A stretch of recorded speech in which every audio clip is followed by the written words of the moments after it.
student, today we are actually going to discuss about factors influencing corrosion.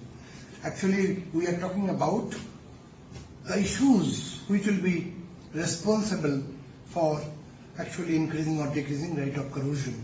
Actually, two parameters are involved mainly basically. Number one is nature of metal and number two is environmental. And both will be discussed one by one. Today, we are discussing about nature of metals. In this category, we have around 9 different issues, but different items. Number one is your position in galvanic series. It means the metal we are going to use to make the structure and its position in galvanic series. You know what is galvanic series? Actually, the nature or reactivity of a metal or an element can be understood, can be anticipated by seeing its position in electrochemical series, which is also known as galvanic series. As all of us know that if a metal holds a higher position in the galvanic series, reactivity will be very, very high. And reactivity will be less as the position goes down. And therefore, if a metal being used to make a structure holds a higher position in electrochemical series, automatically we can anticipate the nature of corrosion, the rate of corrosion is expected to be very, very high.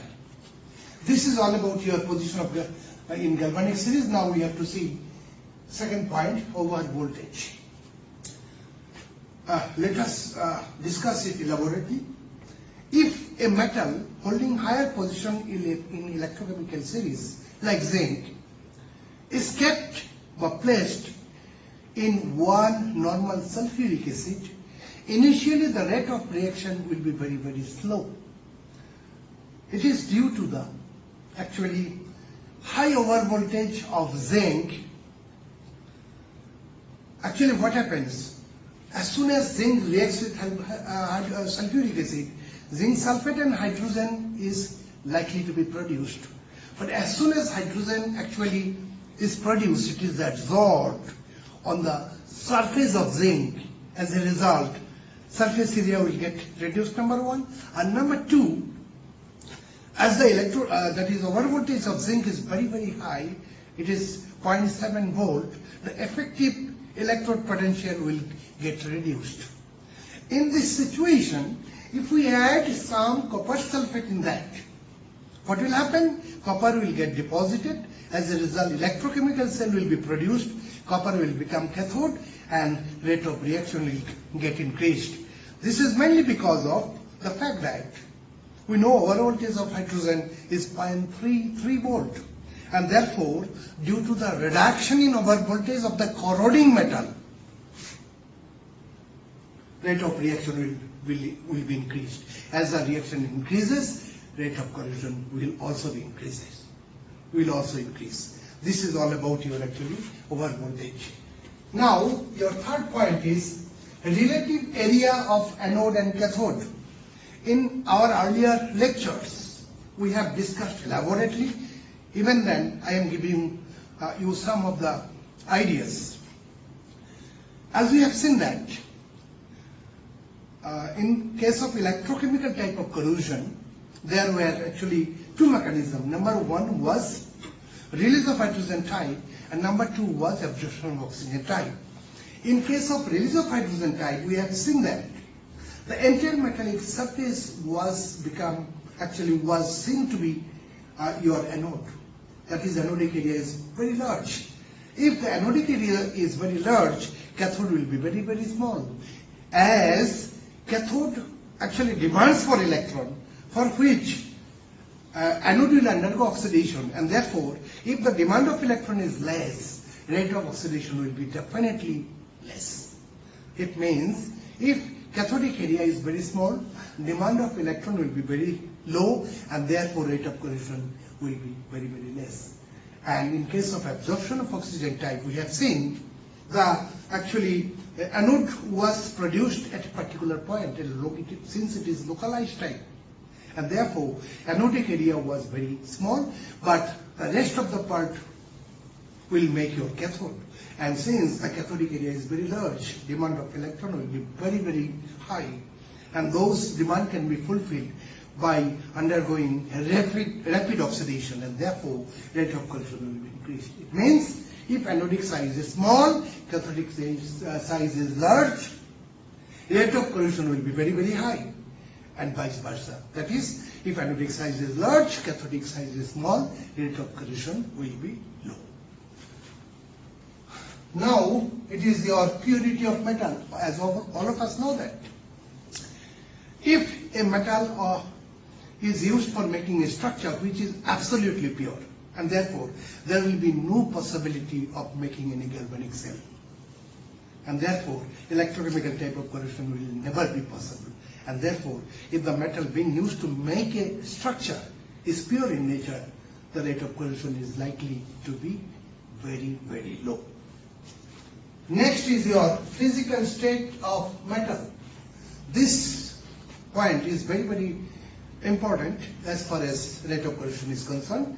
Here two issues are involved. Number one, grain size and stress. If the grain size is very, very small, the rate of solubility will be very, very high. Small size grain will get dissolved slow immediately, and therefore if it gets dissolved, rate of corrosion will be increased. And as far as your stress is concerned, as we have discussed earlier also, even if your metal or metallic structure is absolutely pure, but it has tensile stress, and that stress area under suitable condition will become anode, and as a result, electrochemical cell will be produced and corrosion will take place. Now let us see about nature of film and layer. We have already taken one full lecture on nature of film. I am actually talking about nature of oxide layer. As we have seen earlier, oxide layer may be stable, unstable, volatile, and porous.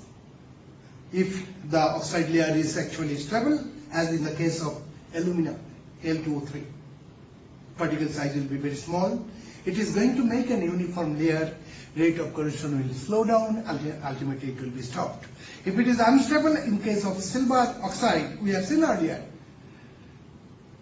rate of forward reaction is exactly equal to the rate of backward reaction, net corrosion will be zero. And if it is volatile in nature, in case of molybdenum oxide, we have seen, it will go off as soon as it is being produced, and therefore rate of corrosion will continue till the entire metallic structure is not being damaged. And if it is porous, in case of ferrous oxide we have seen earlier, there will be possibility of actually oxygen to come in and metal ion to go out, and corrosion will be continued till the entire metallic structure is not got damaged. And other than oxide layer, we have seen action by other gases like carbon dioxide, sulfur dioxide, hydrogen sulfide. We have discussed in detail, and therefore this is all about your actually nature of film or layer. Next is your passive nature of the metal. As all of us know that aluminium, chromium, nickel, they are considered to be passive metal, because the reason we also know that. The reason being, they will make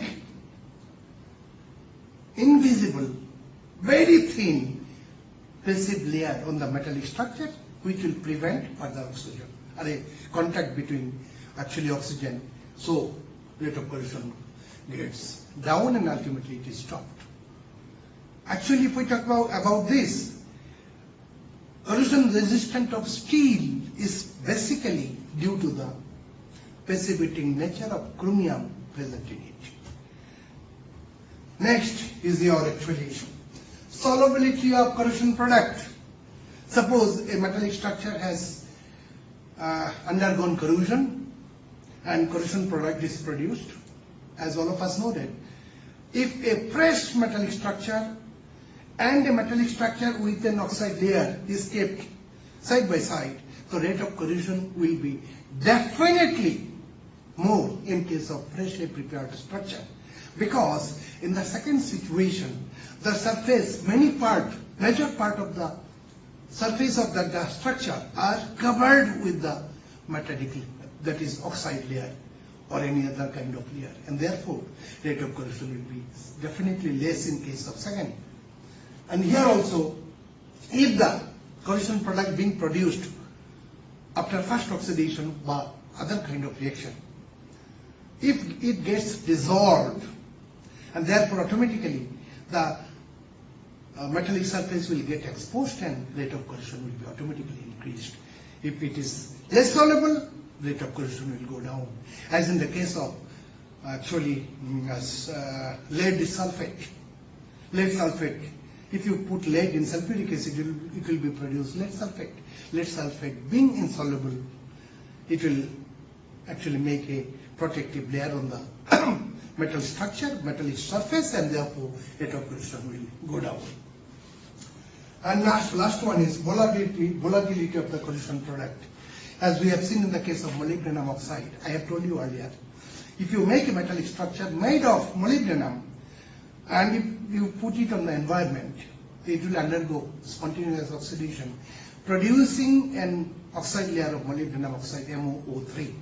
The molybdenum oxide being volatile, it will go off, exposing the metallic structure for further attack. So if this kind of oxide layer or any other kind of layer is produced on the metallic structure, which will get volatilized, rate of corrosion will definitely increase, and corrosion will be continued till the entire metallic structure do not get destroyed. This is all about actually the nature of metal, which determines the rate of corrosion. I hope you might have understood everything. In our next lecture, we'll be talking about all other parameters involved in environmental. My request, please go through the video very carefully. If there is any doubt in any part, get it noted and we'll clear it in our next lecture. Thank you.